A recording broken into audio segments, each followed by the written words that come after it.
replacing Senator Bond in the state of Missouri. We have two Republicans. One of them is definitely, adamantly against the fair tax, and that's Roy Blunt. He tells us he will not support it. We have this gentleman, Chuck Ferguson, state senator in the state of Missouri. He introduced legislation in the state of Missouri this year to do away with the Missouri income tax. He is a fair taxer. He will go to Washington and help you, sir, get the fair tax instituted in the United States. And I understand you're a supporter of the fair tax too. I ran my first campaign on it, and I've supported various kinds of tax reform. Tax simplification is key. The fair tax would make us the best place in the world to do business. But I'm going to deal with Kansas today and not Missouri. So I actually was worried when you stood up with Ferguson for U.S. Senate. I thought, oh my gosh, I got another opponent. Yes, ma'am. I keep hearing about what's going to happen in the lame duck session after the November election, and it scares me to death. And I wonder what ideas you have about that, and how can we help fight? Well, I know Jerry's got some comments on that too. One of the things that a few of us in the Senate are going to do as soon as we come back from the August break is try to just have a media campaign of talking about having no lame duck session, because nothing good can transpire after we throw most of the bums out and they have a few more votes. All the bums out.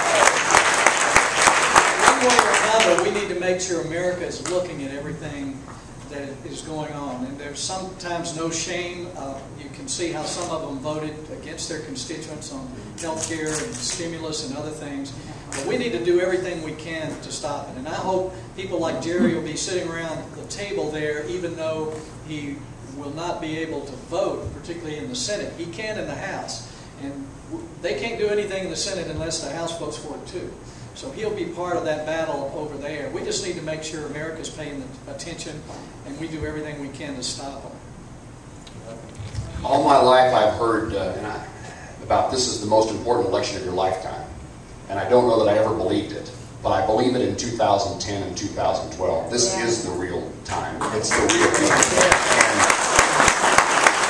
Lame duck sessions cause great mischief, and that mischief is, in this case, can have huge consequences. And so the message that's sent in 2010 matters. And there will be Democrat members who are reelected who will have a lot less desire to vote for the stuff if the American people speak in November and send a different Congress. Those who are remaining are going to get a message. Yes, sir.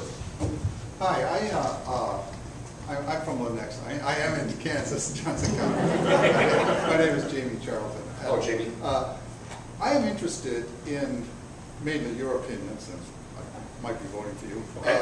But also Jim's, as to what is your ideas, assuming you get, and I know you're only one vote, but I'm interested in the concept that you would sell to your colleagues, of how we will get out of this high-debt, government-controlled organization that we call the U.S. government now. Given that you have some say in this, in general, what would you do in order to improve the economy for all of us? Well, look, first of all, we have to, and sometimes Republicans get accused of just being the party of no. And I can tell you that today, that's exactly what needs to happen. The things that are being proposed deserve no as the answer. Yeah. How you get out of a recession, how you grow the economy, is that we create opportunities for entrepreneurs and small businessmen and women. We've seen this in Johnson County. This has been the place in Kansas that has had that spirit, has had that opportunity. We've seen Johnson County being the largest growth county for a long time in our state. And it didn't happen because there were government programs. It happened because we had a collection of people who had ideas and were interested in taking those ideas to market. So what we need to do is unleash that capacity, which then generates more tax revenue, because good things are happening. People are employed. And in my opinion, one of the problems maybe it's just easier without this. One of the problems that we face today is that government has created so much uncertainty. What business person in their right mind is going to say, I think I'm going to go hire some more people and expand my business? I was at a Rotary Club down the road the other day, And the lady next to me said, you know, my company, it's a health information technology business, just contracted out with India, with a company in India, to do work for us because we want to get our number of employees beneath the 50-person threshold of healthcare reform. Wow. So you have healthcare reform, it's creating a burden upon the economy, not helping it. You have cap and trade that's pending in the Senate.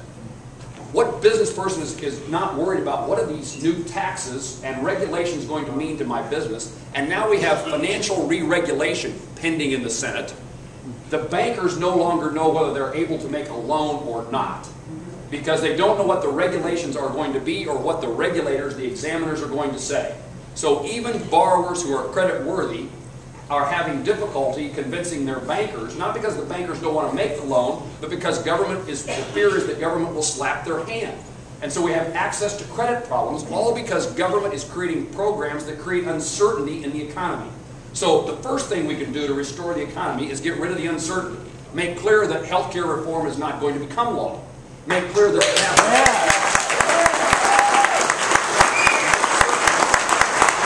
regulation does not become law.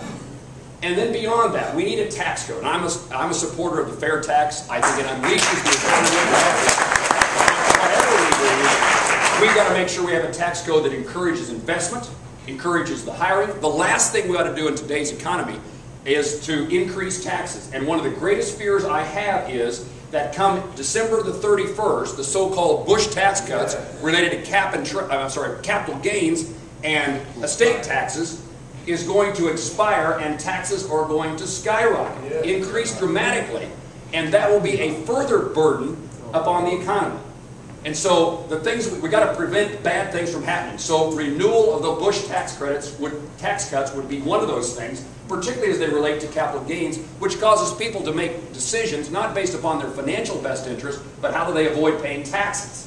And so that's the start, and then we've got to get to the point in which we get rid of the rules and regulations, the environmental restrictions that are that common sense and they're not based upon science, that create a burden and a hurdle for us to ever get over if we're going to create economic growth and prosperity.